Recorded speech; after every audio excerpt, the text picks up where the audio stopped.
Good evening and welcome to the West Orange Board of Education Public Board Meeting on Thursday, March 5th, 2026. I would like to thank all of you here in person and those watching from home for joining us tonight. I'd like to welcome my fellow board members, as well as Mr. Moore and Ms. Flowers and our student liaisons. Ms. Flowers, would you please take the roll call? Good evening. Roll call, please. Dr. Bryant. Here. Mr. Ifker. Here. Mr. Stevenson. Ms. Vera. Here. Mr. Rock. Here. Thank you. Notice of meeting. The New Jersey Open Public Meetings Law was enacted to ensure the right of the public to have advance notice and to attend the meetings of public bodies at which any business affecting their interests are discussed or acted upon.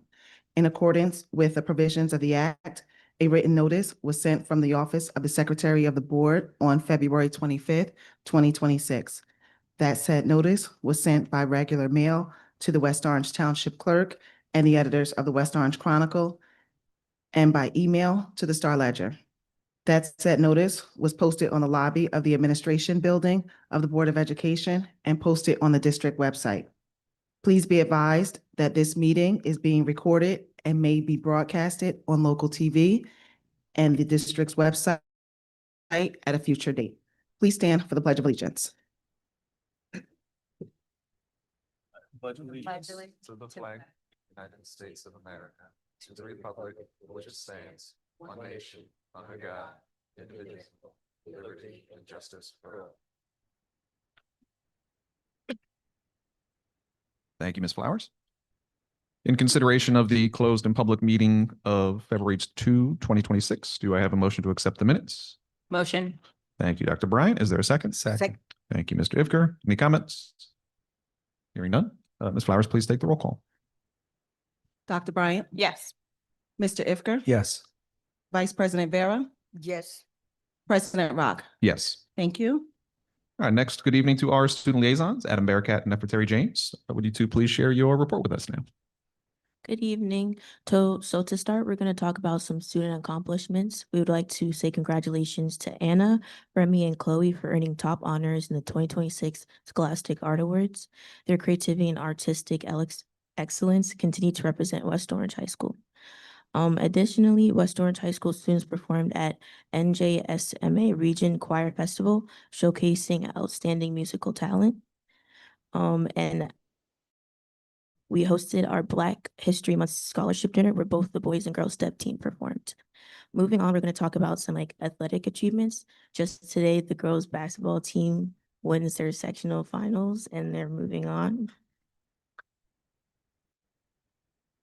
The girls and boys step team performed at regionals. The boys step team absolute got third place and the girls step team got second place.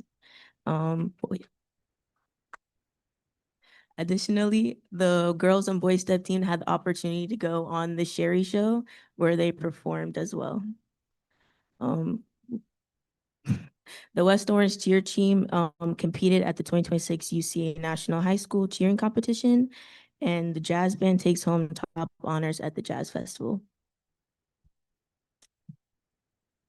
The annual West Orange Music Education Fundraising Concert was held featuring performances by our award-winning music faculty. The West Orange Public School Registration Department and Superintendent's Office partnered to host a Super R Bold food drive demonstrating leadership in community service and support for local families. Kelly Elementary welcomed 100 guest readers in celebration of World Read Aloud Day, promoting literacy and a love for reading. While Washington School, students participated in a heartwarming initiative spreading love one story at a time, reinforcing community connection through literacy and kindness. There's big-time recognition for Redwood Elementary, where 3 students from Ms. Joy Burnett's 4th grade class took part in the New Jersey Amistad Commission's 2026 African American History Contest and earned first runner-up honors for their standout research project on Queen Latifah.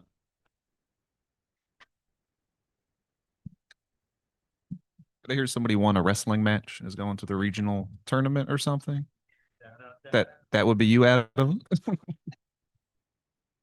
Just thought one of you might have said that, but we'll just point that out. Congratulations. And congratulations to all the other accomplishments you guys mentioned. And thank you for your report. Next up, it is time for Mr. Moore's report. Would you please share your superintendent's report with us? Thank you, President Rock. Shout out to Adam. We'll be seeing you wrestle at the regionals tomorrow. We're all rooting for you. Okay. First, I'd like to talk a little bit about the traffic pattern at Roosevelt Middle School that has changed. I'll give you a little background, and then I will talk about the collaboration that took place. Over the years, the situation along Gilbert Place in front of Roosevelt Middle School has developed into a challenging situation for our students during morning and dismissal time.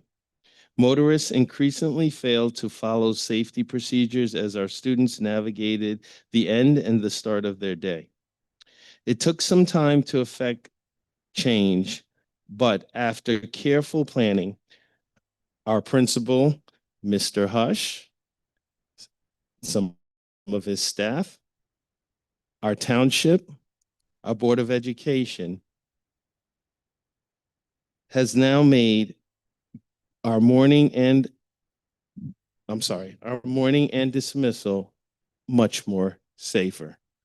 After implementing this change, it has, just read that twice, especially for our students that walk to school and being dropped off by cars. I didn't mention what the change was. The change is making Gilbert a brief one-way, where we actually staff and block off the front of the entrance into Gilbert so that buses and cars can flow one way easily, which makes the environment for students a lot easier to navigate and cross streets. I'm sorry, I'm blowing this, but crossing streets, it makes it easier for our buses to navigate and stop. So we're very pleased with this new brief, and because it's only in the morning, we block it off, we take it back. The one-way only lasts for the half hour it takes to drop students off and the half hour it takes for students to leave. So what we do is we place cones and a stop sign, which stops traffic temporarily. And then when students are in classes and the arrival, we put those things away and we move the signage to the side. And we do the same for dismissal as students part. So essentially it creates a kiss and go. If everyone knows what a kiss and go is, it's where people can drop off, say bye, go, and continue to move on, but traffic flows one way instead of two ways.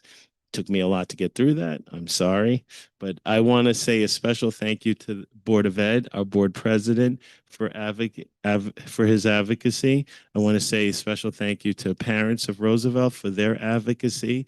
Thank you to the township police, of course, our new chief of police, Matt Fueler. Thank you.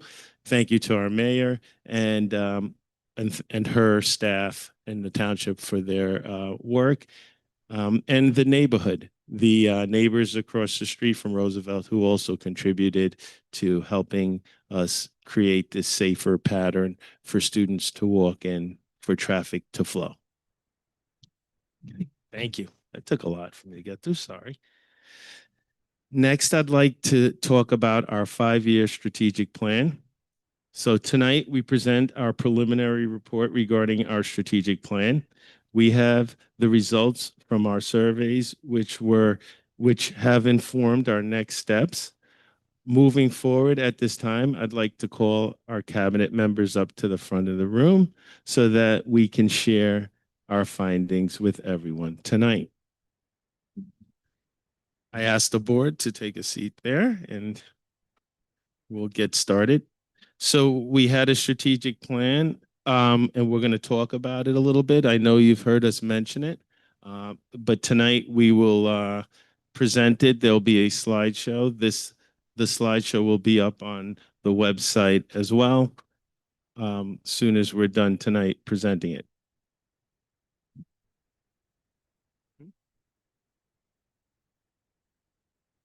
Sure. Do you want to stand? Maybe it's easier for me to stand again.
Okay.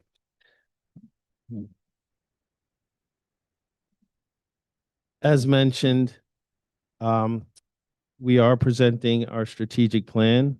So I'll start with good evening. I'd like to provide a brief update on our strategic planning work. This process has been grounded in stakeholder input. We gathered feedback from staff, family, community members, and the board to ensure the plan reflects our shared priorities for the district. We used surveys, reviewed district data, and examined best practices to align community voice with strategies that support student success. The work has been moved from data collection to analysis and now to the development of strategic priorities. Our next step will be presenting a year one implementation plan along with regular progress updates to keep the board and the community informed. For reference, the community forum was held on November 13th. The community survey ran from October 30th through November 30th. The staff input was collected during December. We appreciate the collaboration that has guided this process and look forward to the next phase of this work.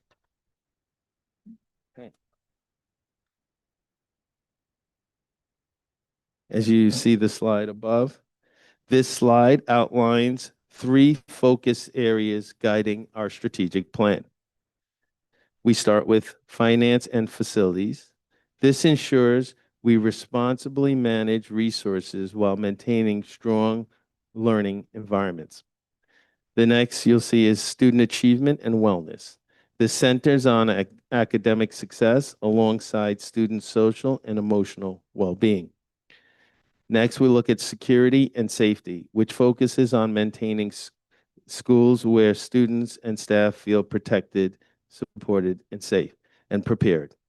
Together, these priorities create a balanced approach that supports learning, operations, and overall well-being of our school community. Okay. At this time, I'd like to invite and introduce our leadership team to present the priority areas that will guide our strategic work. For our finance and facilities, please welcome, when she comes up, I'm going to introduce everyone first. Tanya Flowers, our business administrator, Trinae Lampkin, which is our assistant business administrator, and Nick Munoz, who's our facilities manager. For our student achievement portion, student achievement and wellness, we will hear from Michelle Martino, who's our Director of Assessment, Accountability, and Intervention, Liz Veneziano, who's our Director of Human Resources, and Dr. Derek Ressa, who's our Director of Special Services. For safety and security, we will hear from Nick Munoz, our Facilities Manager, Mike Schaaf, our Supervisor of Transportation, and unfortunately tonight, Nora Aquino is not here, but we will surely miss her. She had an emergency. I'd like to thank each of them for their leadership and helping move this work forward. I will now turn the mic over to Finance and Facilities. Tanya.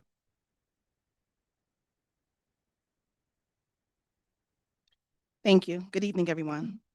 In regards to finance and facilities, our priorities are to develop and implement a fiscally thorough and efficient budget and process that allows the district to identify the financial resources required to effectively support its goals and initiatives and maintain high-quality facilities that support student achievement by ensuring comprehensive programs are well supported. This includes addressing facilities maintenance across the district to provide a conducive learning and working environment for both students and staff. Ms. Lampkin will now discuss the results of the survey made available to all stakeholders to collect feedback.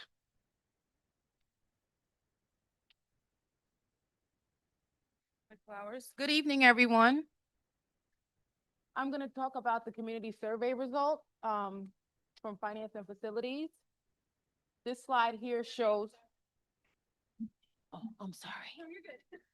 This slide is a summary of the results of the community survey, of which we received 37 responses.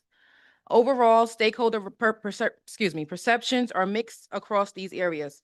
We saw a high number of neutral responses, which suggests that experiences may be inconsistent across the district, or that some of our work may not be as visible to stakeholders as it could be.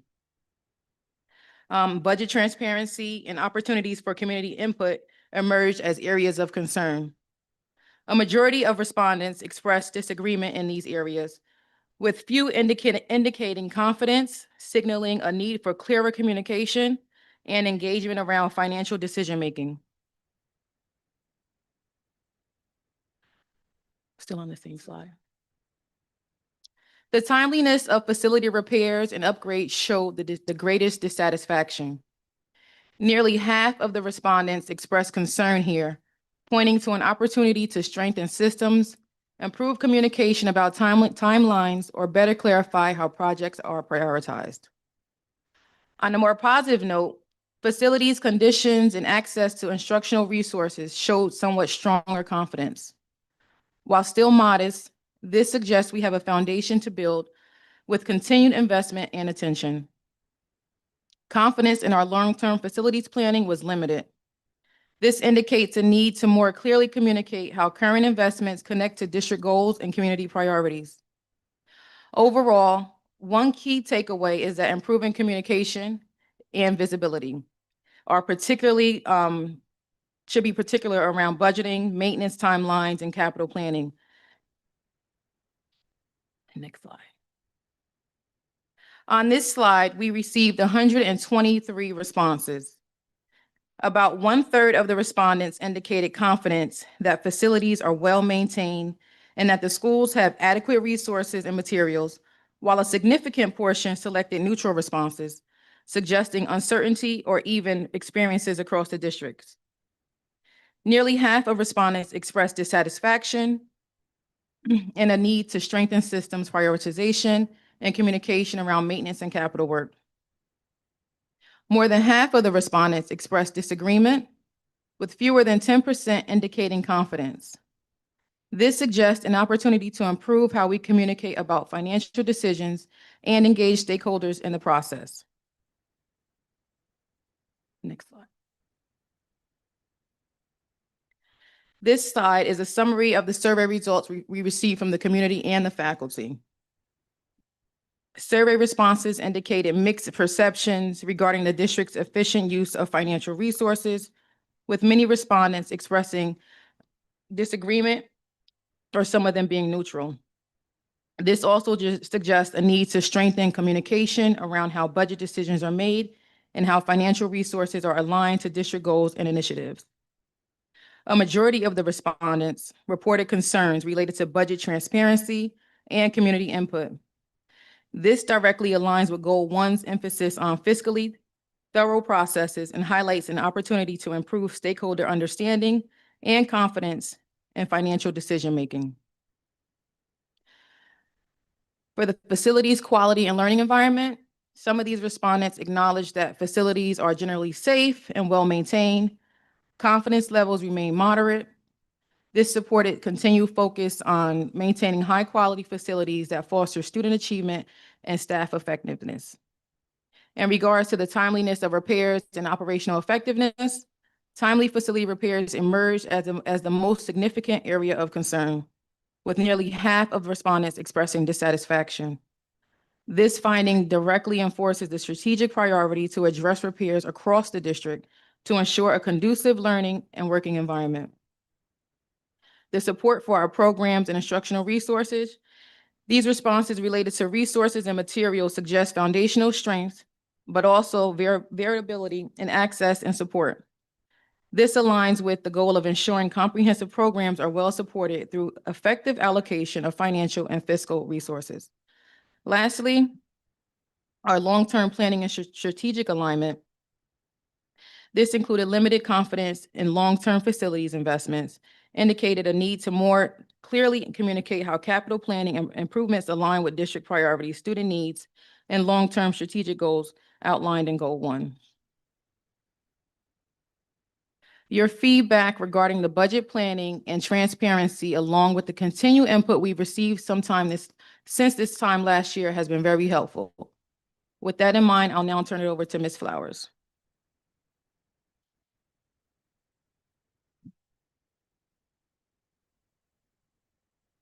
Thank you, Ms. Lampkin. So we've heard your concerns and we responded. The district has already provided multiple opportunities for stakeholders to engage with us throughout the budget development process, as reflected in the schedule shown on this slide. While attendance at these sessions was modest, those who participated were actively engaged in the discussions. As a result, we received very positive and constructive feedback. More importantly, these meetings allowed the administration to clearly explain the budget development process and the financial challenges the district faces year after year, specifically what is known as a structural budget deficit. A structural budget deficit is not caused by a once-in-a-decade event. It occurs when expenses consistently exceed revenues year after year. This slide provides a snapshot of the projected revenues compared to the projected expenditures for the 26-27 school year. These figures are preliminary and remain subject to change. Based on the assumptions used in this scenario, the district is facing a projected $12.3 million budget shortfall. Simply put, budget reductions will be necessary. In prior years, previous administrations warned that a day of reckoning was approaching. That day has now arrived. As previously mentioned, approximately 80% of the district's revenue is generated through tax levy. State aid represents roughly 18% of our revenue. While we recognize that additional state aid would certainly be helpful, it will not solve our underlying financial challenges. We cannot continue relying on state aid to expand or maintain programs and staffing level. Doing so increases our recurring operating costs and ultimately places additional long-term pressures on the district's finances and on our taxpayers. As part of our strategic planning efforts, our goal is to allocate some, if not all, future increases in state aid toward capital improvements and facilities maintenance. You will hear more details about these priorities later in this presentation.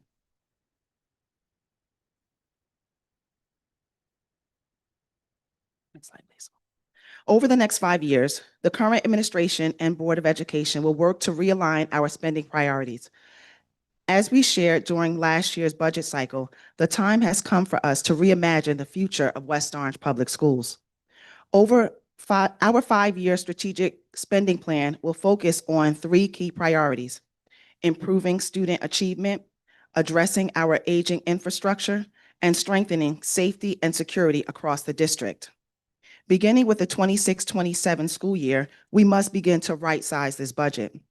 What does that mean in practice?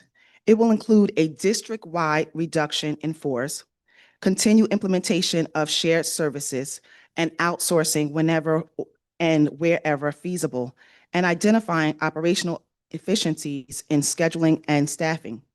We must also maintain fiscally responsible hiring practices by attracting qualified talent while managing starting salary costs reasonably. Another key component of this plan is reducing our reliance on budgeted fund balance.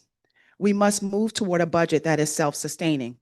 By year 5, our goal is to adopt a budget that no longer relies on budgeted fund balance, while simultaneously increasing the funding levels in our capital and maintenance reserve accounts. Ultimately, we must make the difficult but necessary changes that will ensure long-term sustainability. Continuing to operate as we have in the past is no longer an option. At this time, I will turn the presentation over to our facilities manager, Mr. Nick Munoz, who will provide additional information regarding our long-range facilities plan.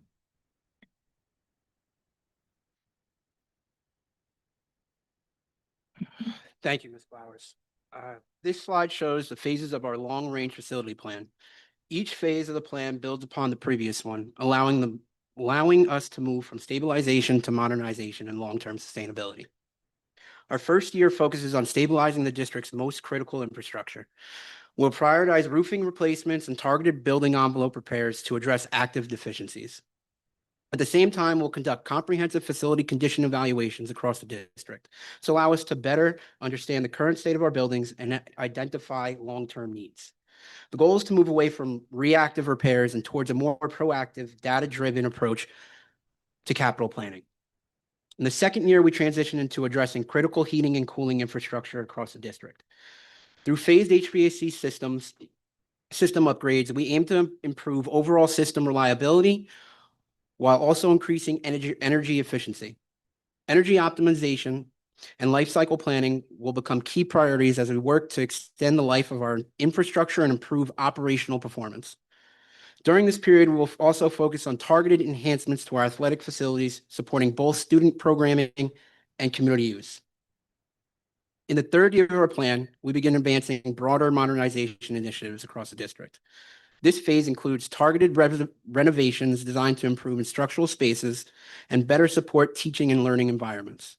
We'll implement safety and security enhancements to ensure our facilities continue to meet evolving standards and best practices.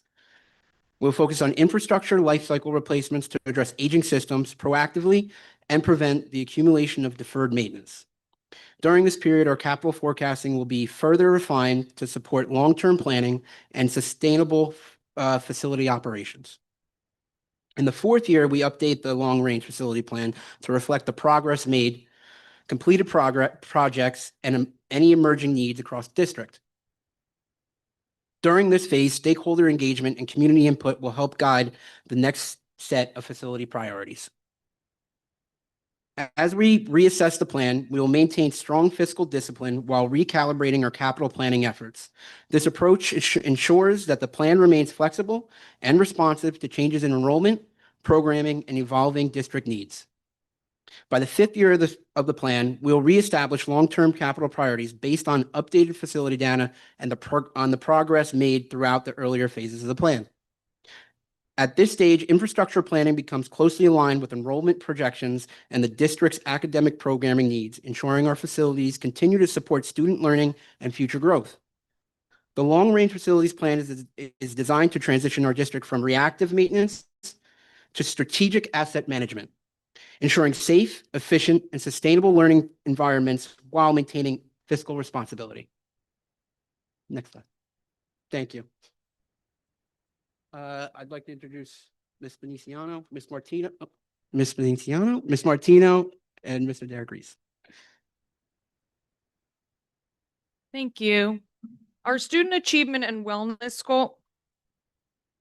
Our student achievement and wellness goal is to strengthen student achievement through continued rigorous instruction, effective curriculum implementation, a robust multi-tiered system of support, and meaningful family engagement while promoting student wellness and ensuring equitable access to meet the diverse academic, cultural, linguistic, and social emotional needs of all learners, which is a lofty goal. When we look at the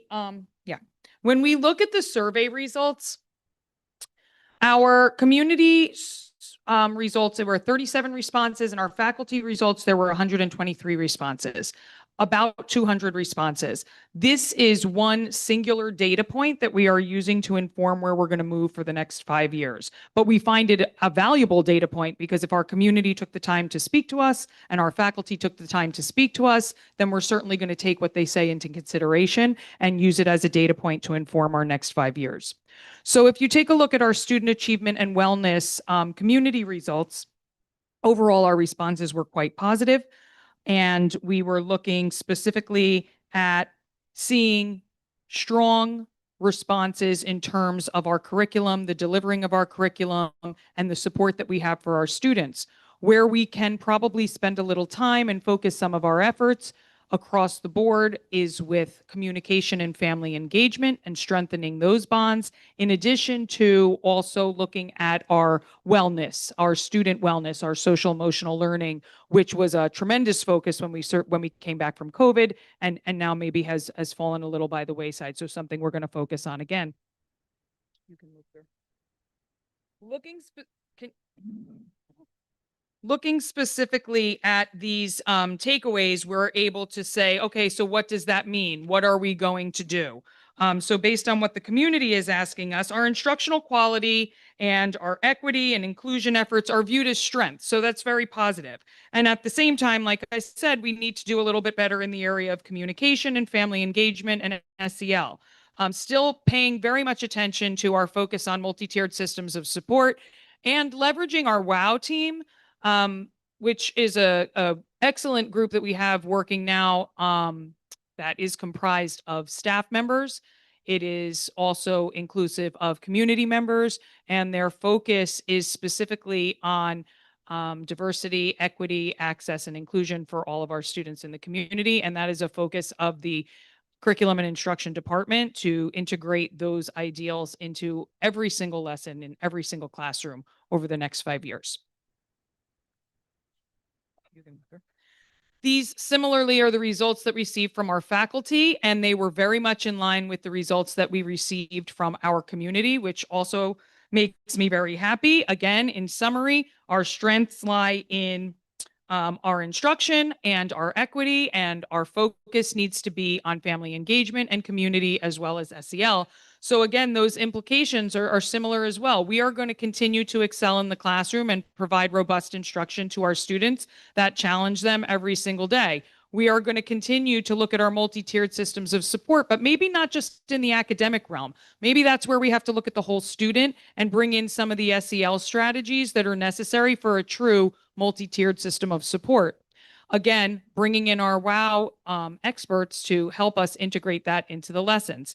And again, monitor, refine, and implement communication with our families and our communities that works not only in a transparent way, but in an informative way. We just get some questions like what's happening in the classroom in social studies, what's happening in science.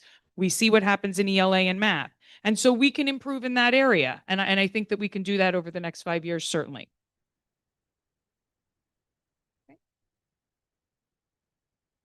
So in addition to the surveys with the participants being able to respond, agreeing and disagree, we also provided room and space for open-ended responses. So the community and faculty feedback really strongly aligns around the district's commitment to students. Both groups consistently identified student well-being as a major strength, citing social emotional learning, counseling, mental health supports, and tiered intervention that as evidence that our students here at West Orange are known, they're supported, and they're cared for. There was also broad agreement that the district provides strong instructional foundations, and family and staff recognize our rigorous curriculum, our differentiated instruction, and our supports, as Michelle said, to our very diverse learners. Respondents also valued the district's comprehensive opportunities for students, including academic resources, our vast extracurricular programs, enrichment offerings, and tools to help families monitor student progress. Building on these strong foundations, both community and feedback and faculty feedback point to areas certainly where we can further strengthen impact. Family and staff emphasize the importance of continuing to enhance curriculum and instruction, particularly in reading, writing, and math, through stronger alignment across grade levels, use of evidence-based practices, and additional targeted supports for all of our learners, our multilingual, our students with disabilities, and those needing enrichment and acceleration. Both groups also highlight the value of expanding supports for students and teachers, including continued investment in social, emotional, and mental health services, targeted interventions, and continued professional learning for our educators to support and meet the needs of our diverse learners. Finally, respondents underscore the importance of strengthening family engagements and communication. Clear information about student learning, more consistent communication across schools, and stronger partnerships with families to help extend learning beyond the classroom. Together, these insights help guide our strategic focus in the area of student achievement and wellness.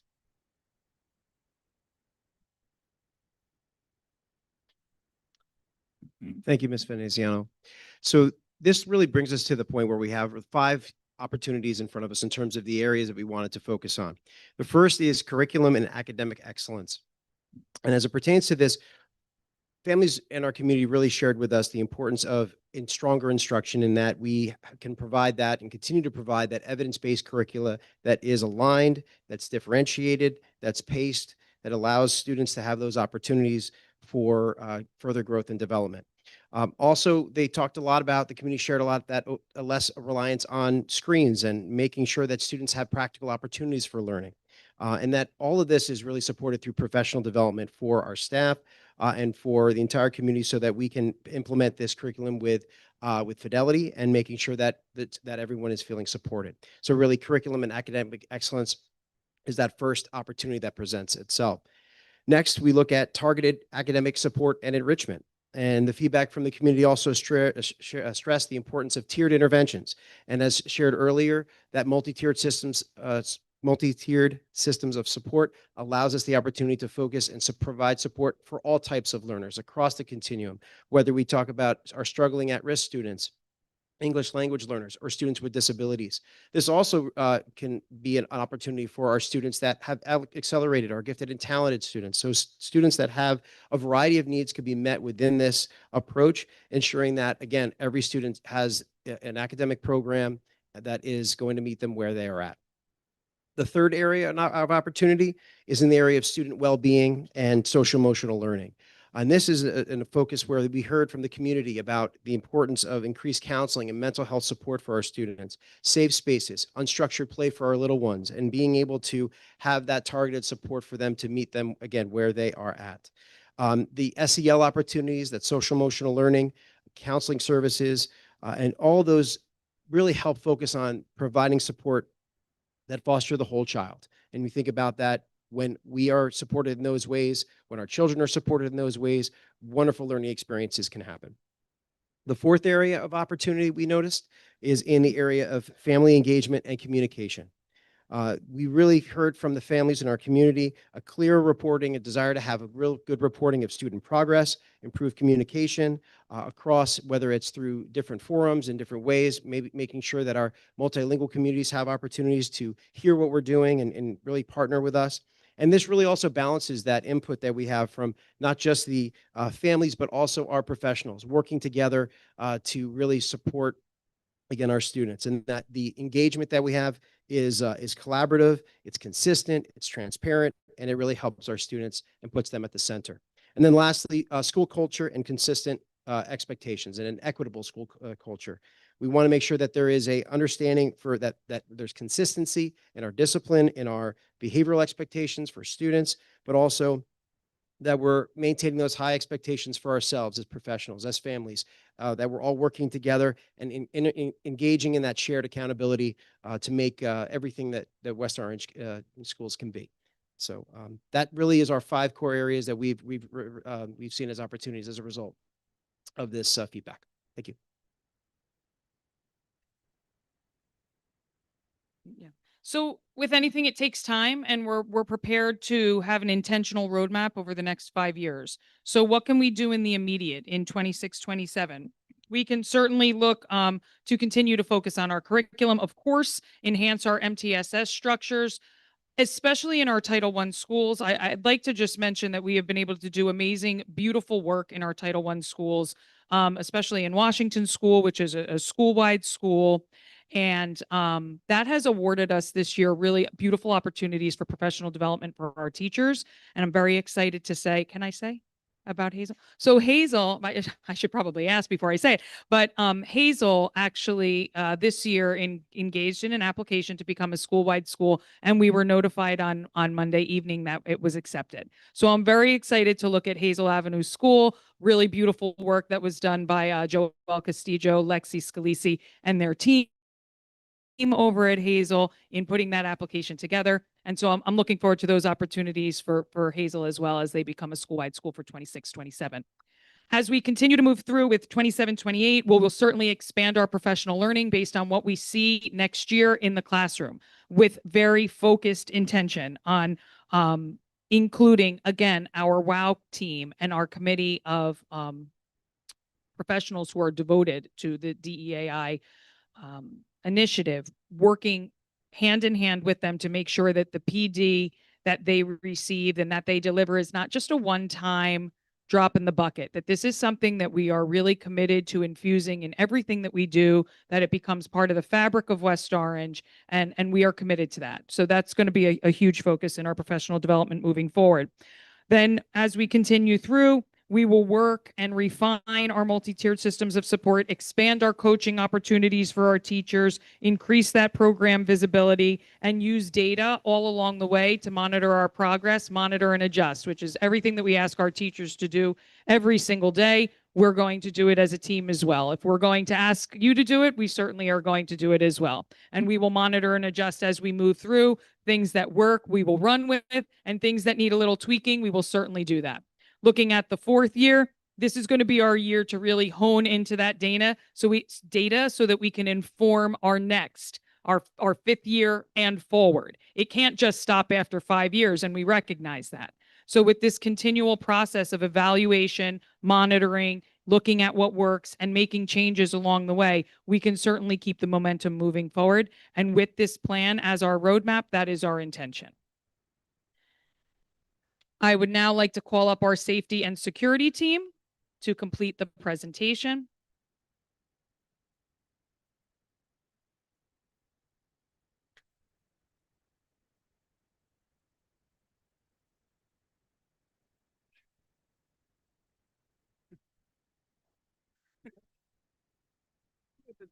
Yeah, I gotta get rid of that. Nice things.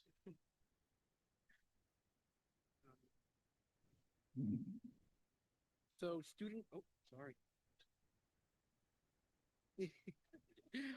Safety and security. Our priority is to ensure safe, secure, and supportive learning environments for all students, staff, and visitors by strengthening safety protocols, enhancing emergency preparedness, and fostering a culture of care, trust, and responsibility across all schools and district transportation services. Next slide. This is one of our surveys from the community. One of our strengths and key takeaways, next slide, please. Key takeaways are our strong overall confidence in safety, a positive perception of culture. We need to communicate in training. There are gaps that do exist. Transportation safety perceptions vary. Some of the implications are that we have to maintain and reinforce safety preparedness practices, enhance communication, target training opportunities, review and strengthen transportation safety practices. Good evening. These are the survey results provided by the faculty. As you can see, generally, they're all very high. The key takeaways from that are a strong overall confidence in school safety, emergency preparedness as a district strength, communication effective but inconsistent, transportation safety perceptions vary. The implications of the faculty results are to sustain a strong safety protocols and training, strengthen clarity and consistency of communications, reinforce shared responsibility for safety, review and improve transportation safety, and use feedback to guide continuous improvements. So how do we improve? We strengthen our emergency protocols and drills. We conduct staff and student training refreshers. We enhance communication with families and about safety, review and improve transportation safety procedures. Next slide. This is our 5-year plan. As the district's new school safety specialist, my focus is ensuring a proactive approach to safety, creating an environment where our students, staff, and community feel secure, supported, and prepared. As our district grows, our security infrastructure must grow with it. This year, we are implementing year 1 security assessment recommendations for our new preschool programs, while advancing site-specific improvements across all K through 12 schools. Equally important is training, the foundation of any effective safety plan. We're expanding staff safety training and implementing age-appropriate emergency drills designed to build preparedness. Safety begins the moment a student boards the bus. This year, we are implementing mandatory de-escalation training for all transportation drivers and expanding advanced crisis de-escalation training, or CDT, for our security personnel. Because school security is a community effort, we are also committing to a greater transparency with parents regarding our safety protocols, drills, and security upgrades to build a stronger foundation of trust. Ooh, that's all the same slide. Yes. Oh, no. Okay, look Oh, at- yeah, sorry. Apologies. We got all five, right? Looking ahead is 27-28. Our focus shifts to sustainability. Let's start with our existing technology. As the technology ages, it becomes harder and more expensive to maintain. That's why we are executing a phased replacement schedule for our campus cameras and access control systems. By rolling this out in phases, we ensure uninterrupted security coverage while being fiscally responsible. This initiative isn't just about getting newer gadgets, it's about sustainability. It ensures our buildings remain safe and secure for our students and staff. Moving on to transportation, safety doesn't end when the bell rings. It extends to the bus ride home. This year, we are incredibly excited to announce a pilot program for a new bus patrol AI system. This technology utilizes smart cameras on the stop paddles and stop arms of each of our buses.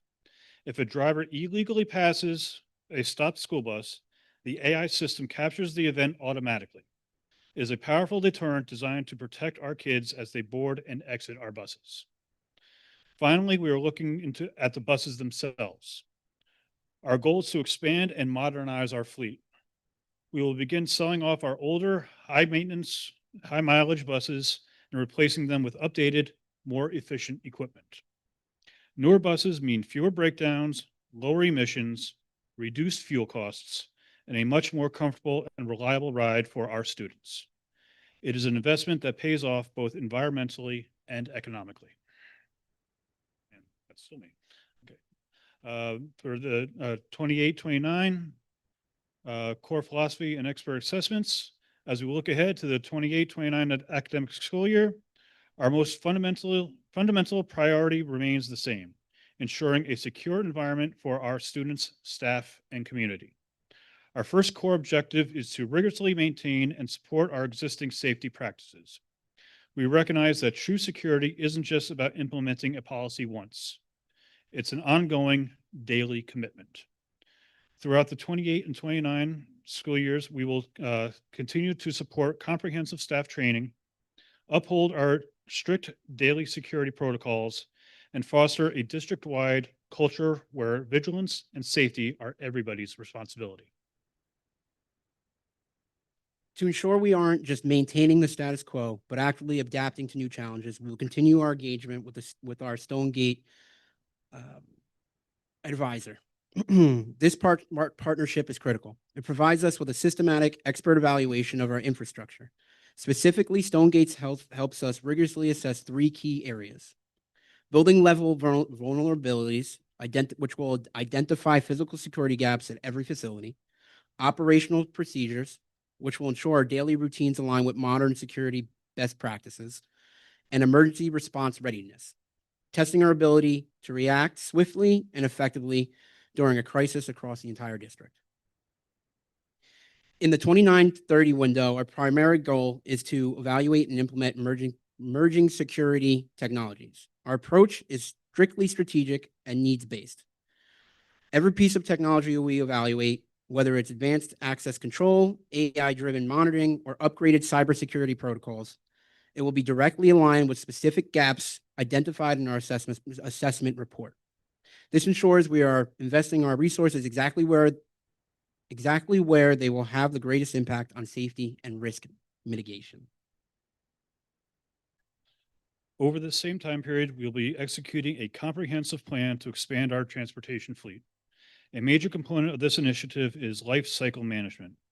This will be a win-win.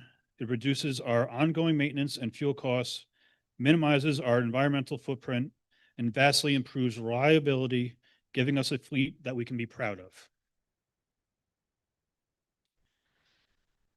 Finally, looking at 2030 and 2031, our cornerstone initiative is a comprehensive reassessment of all current safety and security measures.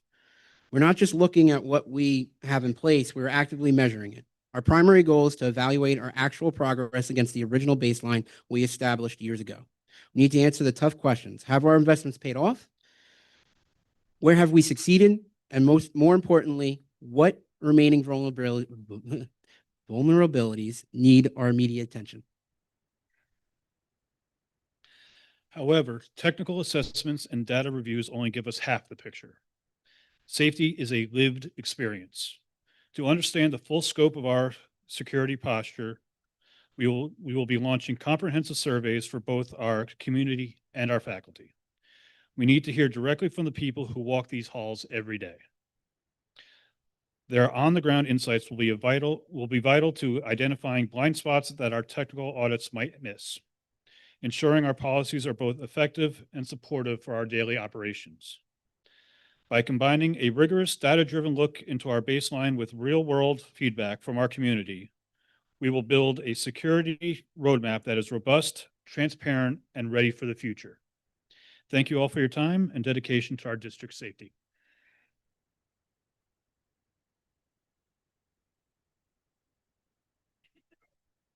Kind of close.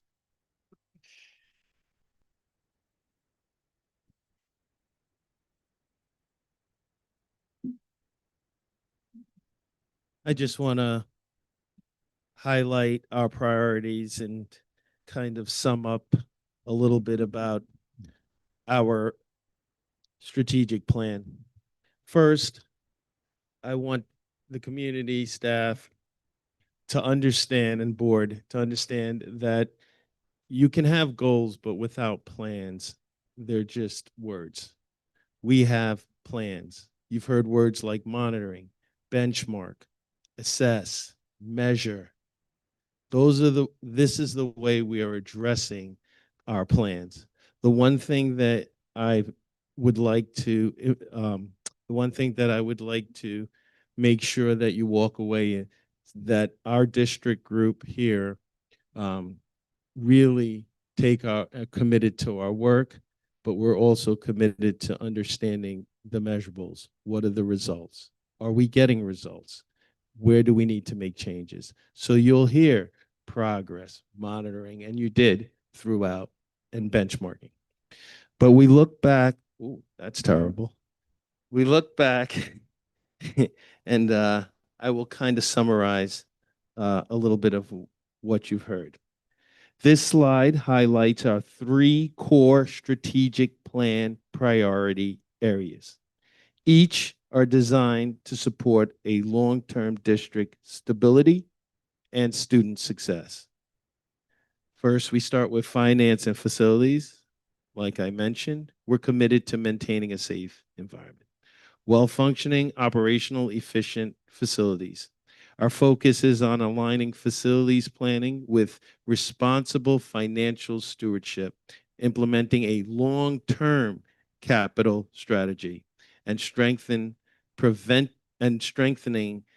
preventative maintenance to protect our aging infrastructure and any new investments. Second, student achievement. The priority centers on academic excellence and the whole child. We are strengthening curriculum alignment, expanding targeted support and enrichment, prioritizing social emotional learning, and reinforcing consistent expectations and deepening our family engagement. Third, safety and security. We are enhancing our standardizing district-wide security practices, strengthening buildings and transportation, training protocols, and establishing clear, structured communication systems to ensure a safe and consistent learning environment. And together, these priorities create a balanced framework that supports sustainability, strong academic outcomes, and safe, supportive schools across the district. This slide is next steps, accountability, visions to action. You see words like refine, communicate, and implement. So let's start with the spring. In the spring, we'll do some refining. We'll go back and we will narrowing and prioritizing our goals, develop clear success indicators, and define what measurable outcomes would look like. In August, we will communicate to the board and the community, and we'll start with the goals. What are our plans for this year one? Share district-wide messaging, engage schools and departments on, and keep everyone focused on the 5-year plan and goals. For the start of the 26-27 school year, we'll focus on our implementation of the plan. We'll start with what our initiatives would be. Again, monitor the progress and look at benchmarks. And then, of course, we want to provide the board and the community with annual updates of our work. So before we end, I would like you to walk away understanding that we're not just presenting, we're not just spewing words. We have a plan. We plan to work towards that plan. And we know that this plan will result in positive outcomes for our community, the community of West Orange, and its students. I want to thank everyone that presented tonight. We have some excellent teachers, and we also have some excellent administrators here in West Orange. I think that the presentation, if you listen to them carefully, you'll see their commitment. But I want to personally thank all the administrators, central office administrators tonight for their work, for coming out tonight and presenting that work to our community. You've done a fine job. And so therefore, I want to say also, thank you for all of you listening tonight. I appreciate you listening to our plan, and stay tuned as we continue to refine that plan. Yep, that's it. The board members will invite you back to the dais, and and all our department heads, our department people, would you be available to answer questions from our board? Thank you.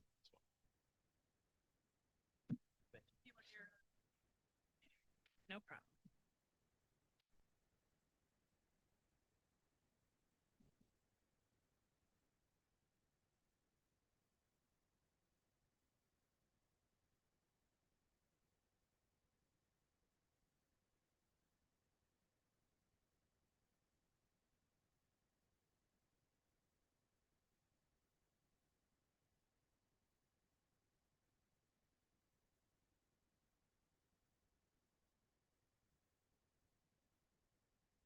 We're good?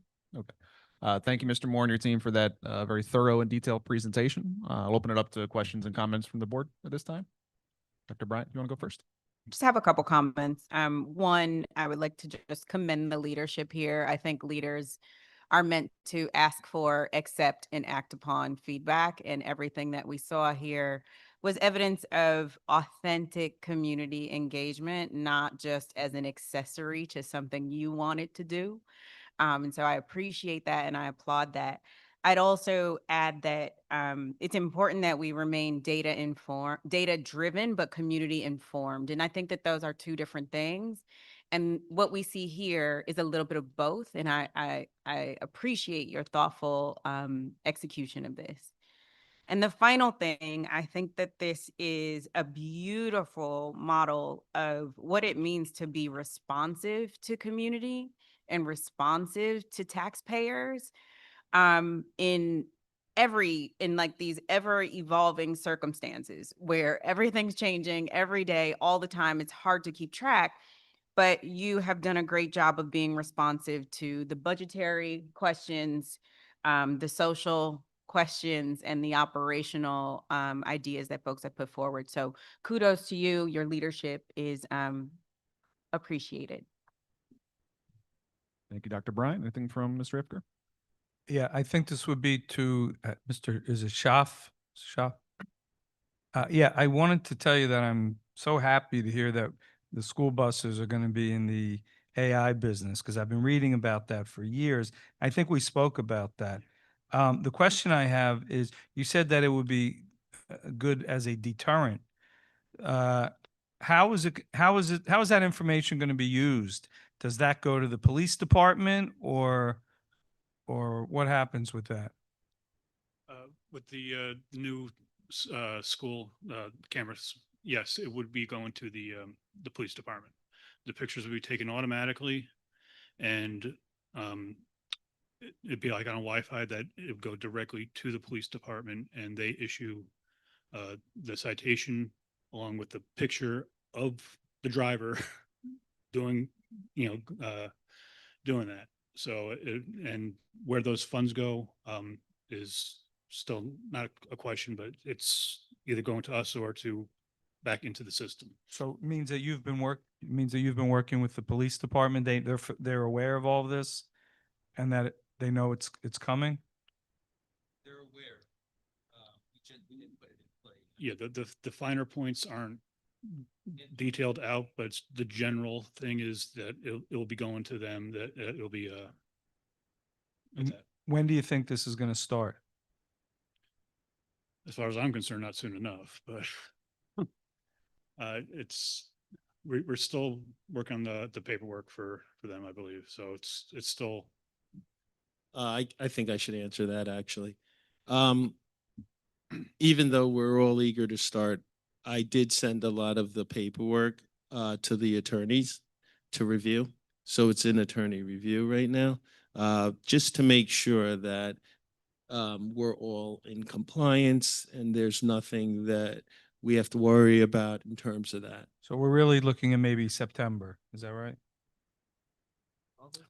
Might be sooner, but I might be sooner than that. I don't want to give you an answer to that yet. September for sure, but maybe perhaps sooner. We have about 5 buses already identified for it, and the equipment is not the issue. We just want to make sure that the attorney review goes through and that all things legal are taken care of. And then, of course, obviously, a full meeting with our police department to understand what we're engaging in so that they're able to prepare themselves for any influx that may come in. So I don't know if I said too much there before, and the attorney will call me tomorrow, but I'm just saying for now, it's in attorney review, so we couldn't give you an exact start, but it's already in motion, so we will have it. Great. Thank you very much. Thank you. Thank you. Anything from Vice President Bureau? Good evening, everyone. After the presentation, I would like to congratulate Kelly Elementary School. I'm my grandmother of 6 years old. And during the week, I see a program that reinforces what you present today. The program engagement, the parent engagement, what is very important in the, students' education. Our kids, they really need to have somebody behind them who help them. And I really like the idea of the program that they are going to present is that, family literacy. And, it support the curriculum because what they learn in classroom, they bring it to the extracurricular activity. And, I think that's a very good idea. They keep working on that, bring the parents to the community, bring the parents to the classroom.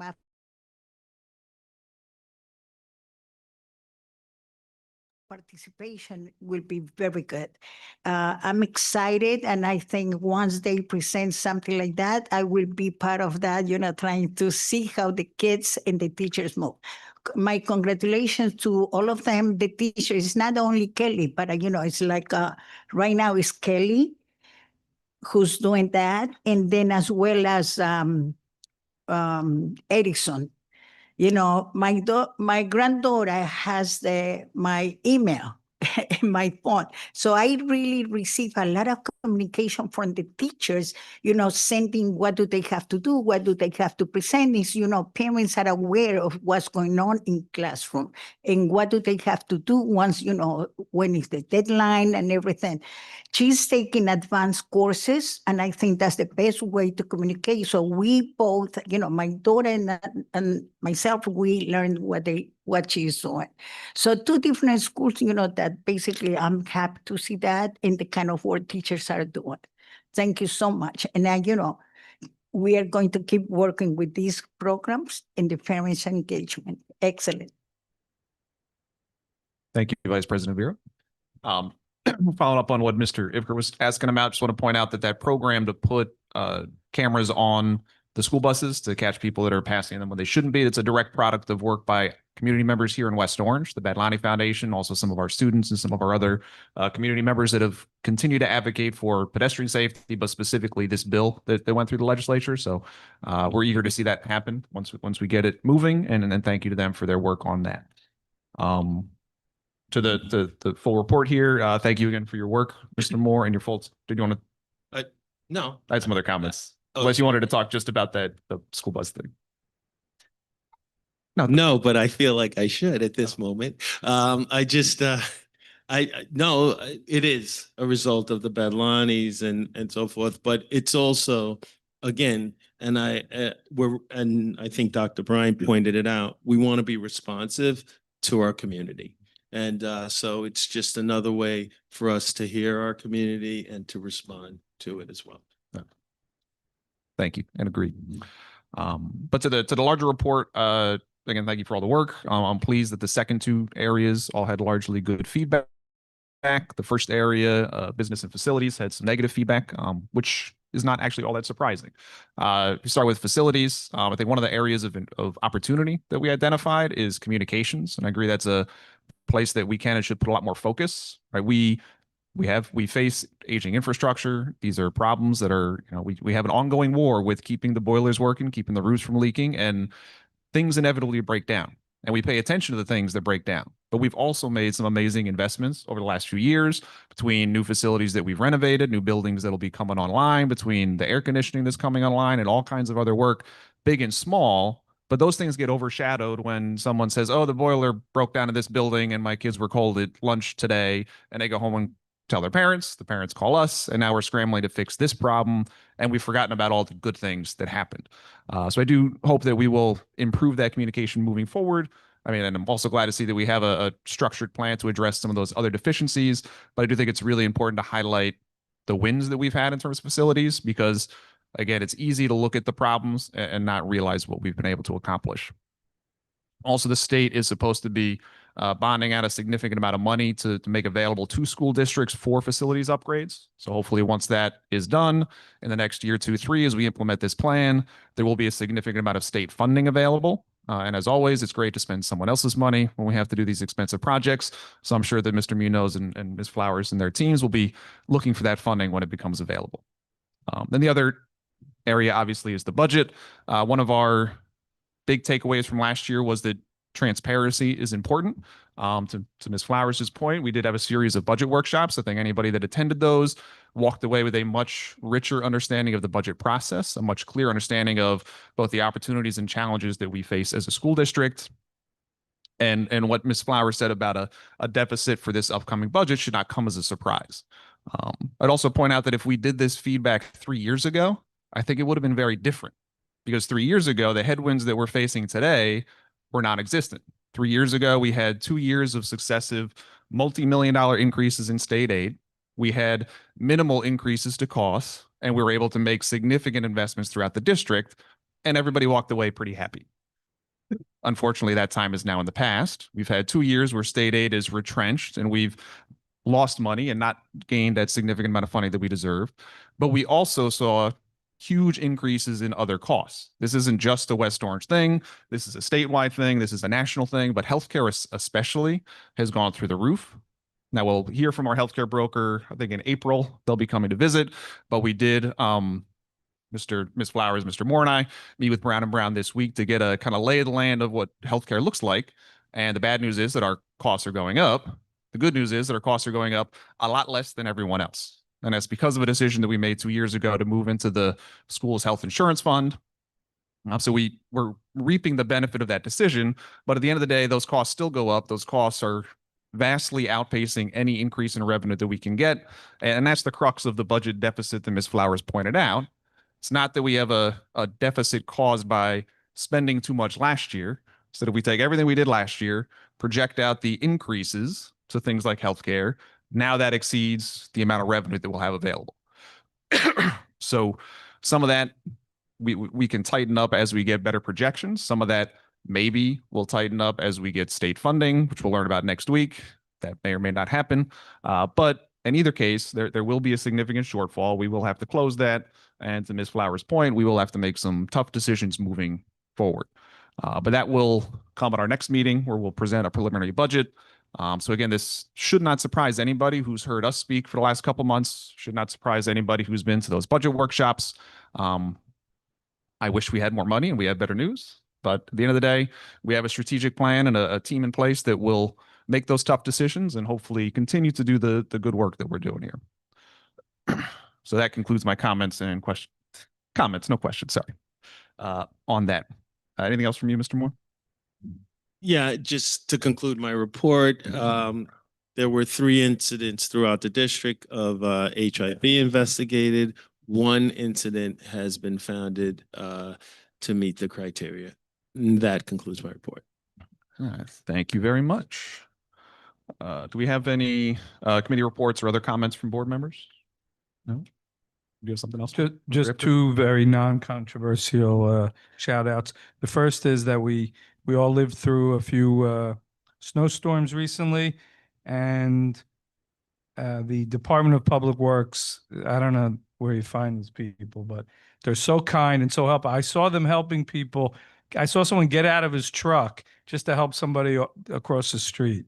Really, it's a rough job, and we all appreciate them, but I think we don't say it enough. And the second thing I wanted to say is that there's a real gem in our town, which is underutilized, which is the public library.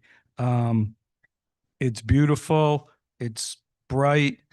It's a pleasure to go there. The people are very helpful, even to people who are still looking for the Dewey Decimal System and not quite used to using the computer system. But I really recommend it to everyone. And I just want to say that the people working there have always been very helpful and kind, and a real treasure that we have in this town. That's it. Thank you, Mr. Ifford. Anything else from Ms. Beard? No. All right, thank you for that. I'll move into my board president's report. So first, I'll just start by thanking Mr. Moore and his team for that work around Roosevelt with the traffic safety plan. Our parents have been asking for this for a while, so I'm pleased to see that we could finally implement something, with the cooperation of everybody involved, the staff, the parents, the police, and the town. You and I visited there Tuesday morning. Everything is working much more smoothly. Everyone understand the parents are happy with the way things have played out, so kudos on that good work.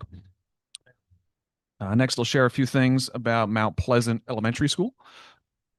Mount Pleasant recently installed a new sensory pathway in the hallways designed to help students regulate energy and focus while moving throughout the building. Pathway encourages movement and supports students' sensory needs in a fun and engaging way.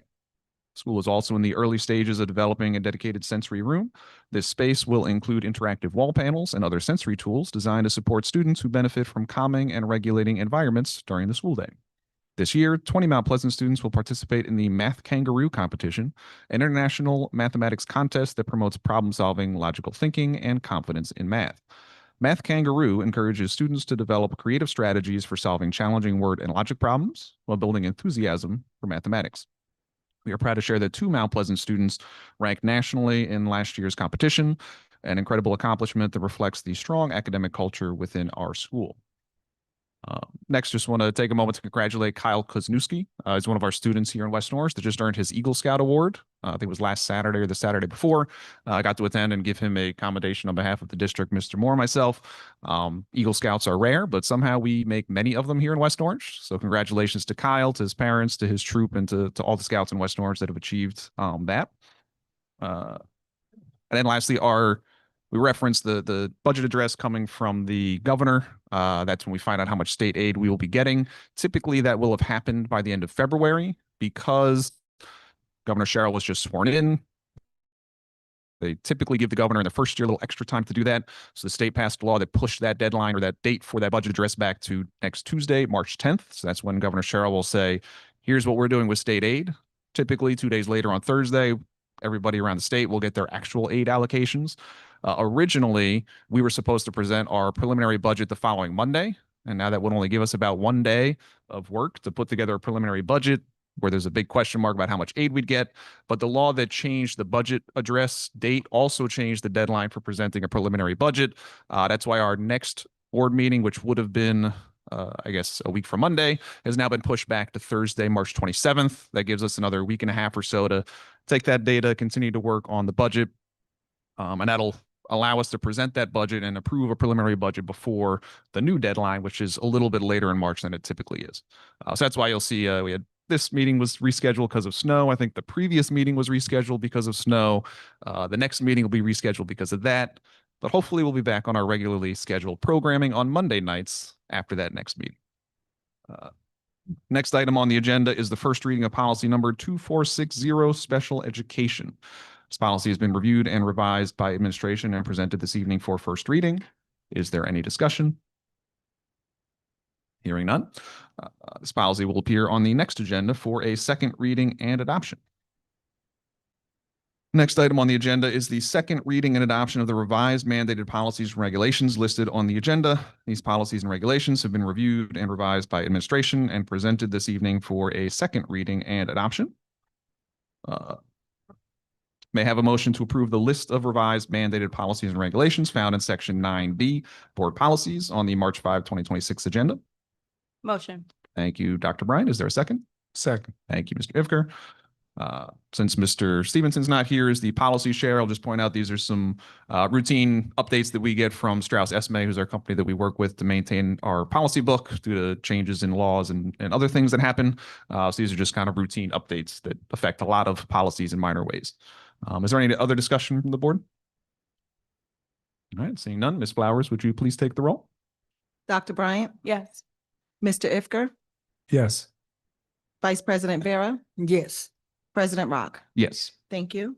All right, next we will have questions from the public on agenda items only. Any community member who would like to make comments or ask questions, please come to the podium at this time. Please state your name and home address for the record, then begin your comments. Please limit your comments to 3 minutes. Do we have any members of the public here in the audience tonight who wish to make a public comment? Larry Weintraub, 76 Comaine Terrace. I'm here representing the West Orange Parents for Education. Over the past several months, our community has been organizing to bring attention to the structural funding crisis facing our schools. We drafted a petition that now carries 631 signatures, including those of President Rock and Vice President Vera.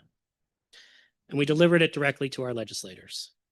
As a result, Assemblywoman Begoli has reached out to schedule both a phone call and an in-person meeting with us and her staff. We have also published a report on the problems with the SFRA funding formula and spoken with a reporter at NJ.com, leading to a quote in an article regarding the education funding crisis that our new governor is facing. As caregivers and community members, we have done our part. We have organized, documented, and advocated, but we are realistic. It is unlikely that the legislature and governor will appropriate enough funding to eliminate the structural deficit West Orange is facing in the coming fiscal year.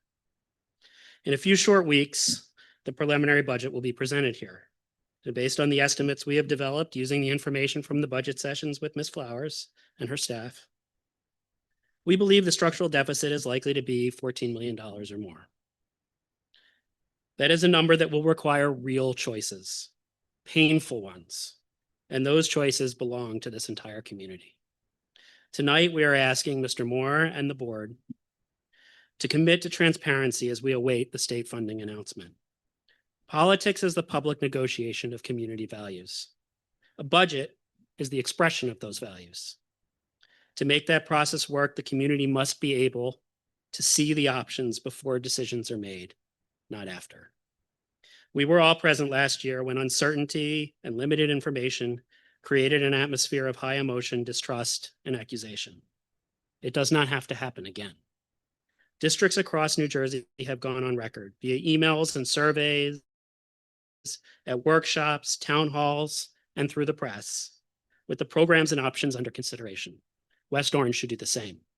Please allow the community the opportunity to discuss the choices and to share our feelings before the budget is in front of us. That is all we are asking, and we know our superintendent and this administration and this board are very capable of making that happen. Thank you.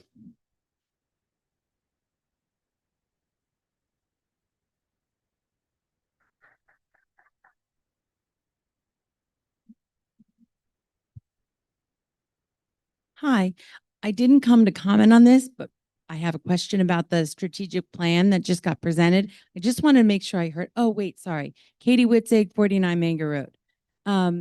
So the strategic plan that just got presented, I just wanted clarification on something I think was said. Is it true that only 16 people participated in part of the survey? And then in another section, like only 146 people? I just wanted to see if that was true, that the strategic plan is based on that much feedback from the town and from the community and from parents, or maybe I heard it wrong, but I just wanted a little clarification on that, especially if now we're looking for feedback, or we're asking for feedback for when the budget comes in, and maybe we're going to get feedback from the community when you guys ask for community feedback for the strategic plan. So I just wanted a little clarification on that. So thank you. Katie, there were 37 people from that's okay. But I also, we took emails from people, we took the surveys there, we took staff members. What we wanted to do was make sure we took a look at what people cared about and have that inform a lot of what the strategic plan's based on. But the strategic plan, that's a data point. That's one. The others are the people that actually do the integral granular work, that have data, that understand enrollment, that understands where our district needs to move, and prioritizing those things through their expertise, whether it's just education, experience, or whatever may be the case, because they work in education and they work here. So yes, we did take some information from our community members, especially those that were willing to put up some suggestions. That's fine. I think that's important. But we also really got into the granular work of evaluating, looking at different data points, seeing what's going on in our buildings, evaluating emails, looking at what students experience. There are all different data points that we used to come up with a strategic plan that would work. And then we included our thoughts on trying to be budget proof. We didn't just want to, put out there, we're going to do this, we're going to do that, we're going to be able to do this. And that's one of the reasons we use the words monitor, adjust, benchmarks, measurables, because all those things matter. No, even though there's a map in life, it does take turns and detours and things of that nature. So we're preparing to deal with that, but we think the map we put forth is reasonable, and we're able to do it regardless of the budget in a lot of ways, regardless of the budget. So, capital projects, for instance, we have to prioritize what capital projects we can do and what we can't do. That the budget will speak to, but we're committed to doing the capital projects. And when in years past, we might have put off one or two capital projects to try to, do something else in the immediate. So with this plan, we actually have it written down. We know what we're going to look at. We know what we're going to prioritize. We know what we're going to message out to people on what we're doing and how we're going about it. And with the budget, it's such a quick turnaround. And I know that our parents are concerned about, well, what are you going to do? Where are you going to make your choices? Well, we will communicate out where we're going to make our choices. What are we going to do? Why we're choosing to do these things. But they're not just going to be willy-nilly and we just pick this and pick that. We look at enrollment. We look at data.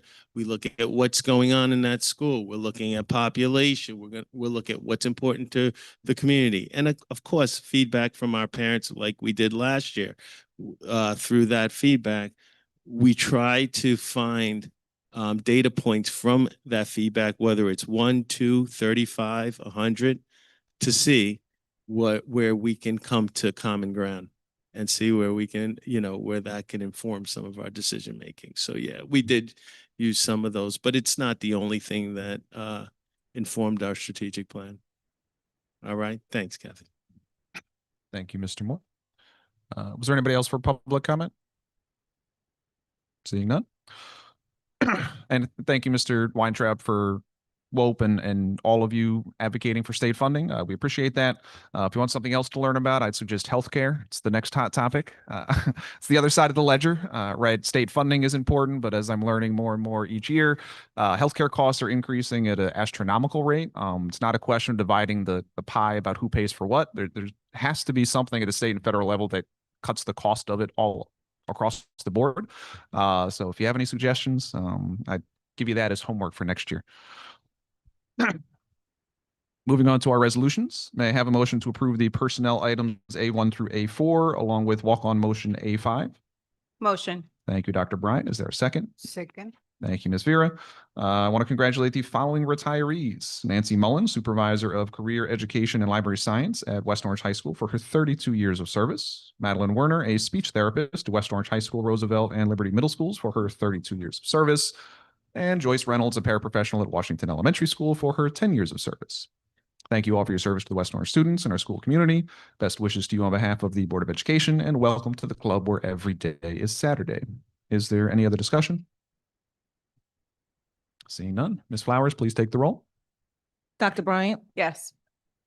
Mr. Ifker, Yes. Vice President Vera, Yes. President Rock. Yes. Thank you. All right, next up, may I have a motion to approve the curriculum and instruction items B1 through B5? Motion. Thank you, Dr. Bryant. Is there a second? Second. Thank you, Vice President Vera. Any discussion?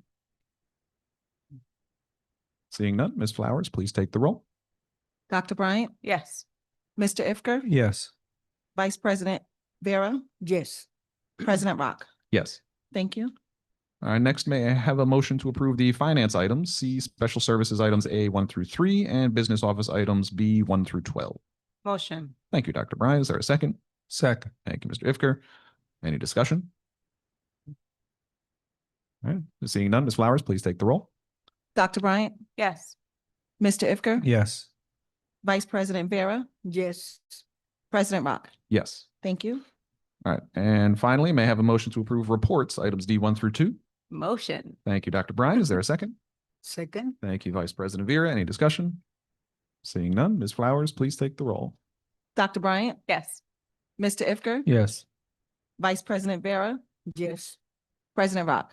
Yes. Thank you. All right, thank you to my board colleagues for that. Next up, we will have petitions and hearings of citizens for any agenda or non-agenda item that you wish to discuss. You will have 3 minutes to speak. Please approach the podium at this time and state your name and address for the record.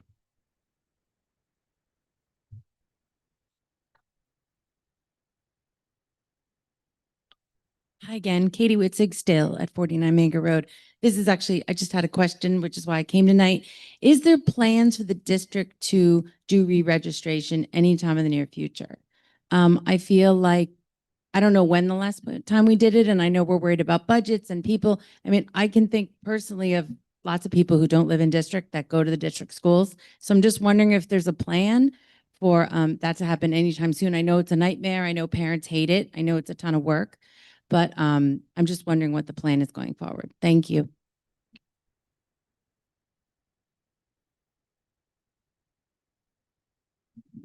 My name is Josh Goldfarb. I live at 10 Nance Road. I'm a teacher at Roosevelt Middle School, West Orange taxpayer, West Orange voter, and the president of the West Orange Education Association.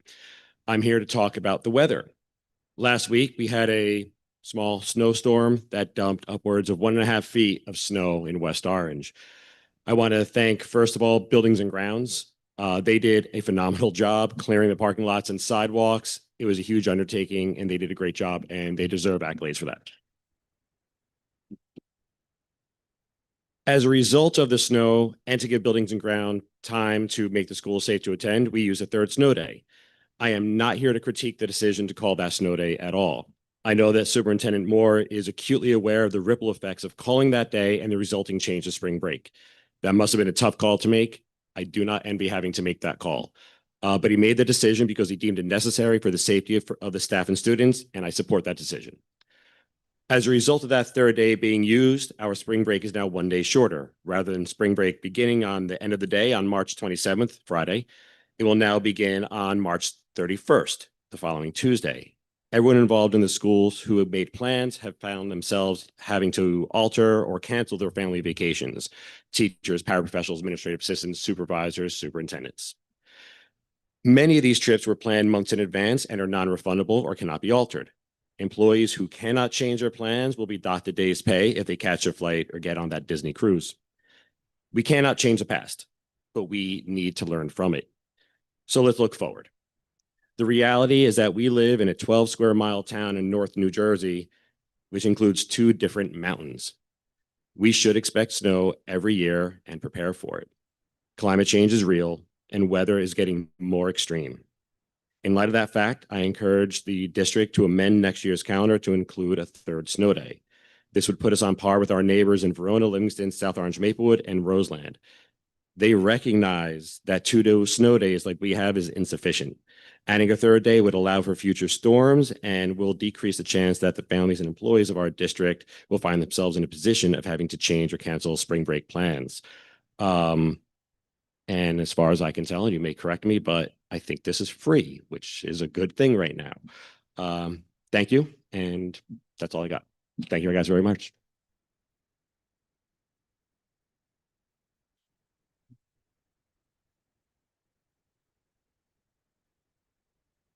Anyone else for public comment? Seeing none, we'll close public comment. On the topic of re-registration, we did just do that. I believe it was about a year and a half ago. So we're not planning on doing it in the immediate near future because we only do that every so often. But we do have our truancy officers go out and investigate anything that's out of the ordinary. But yeah, we're pretty confident that the kids that go to West Orange public schools live in West Orange or have some legal right, live in the town and we can't pick and choose our students. They live here and they come to school here. And we serve them all just the same. Anything you want to add on that? But we do, if you know something and you send it to us, we investigate. It's what I will lobby to the community. But we did do re-registration, not last year. It was a year before, the 23 was something like that. So it was a couple years ago. I did not have plans to try a re-registration at this point, but it's something that we would be thinking, I guess we can put on the table and look at, but I don't have an immediate plan for that tonight. All right. Thank you all very much.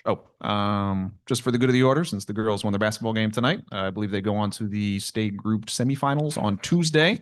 So let's applaud them. If you didn't catch tonight's game, you should go see Tuesday's game. I heard it may be in Elizabeth, but you should check the news just to make sure when it's actually officially scheduled and promoted. Thank you all very much. Our next board meeting will be held at 5:30 p.m. on Thursday, March 26th, 2026. This meeting will be held in the West Orange High School Library Media Center. We will not be going into executive session after the close of this meeting. There will be no further business discussed and no additional action will be taken. May I have a motion to adjourn?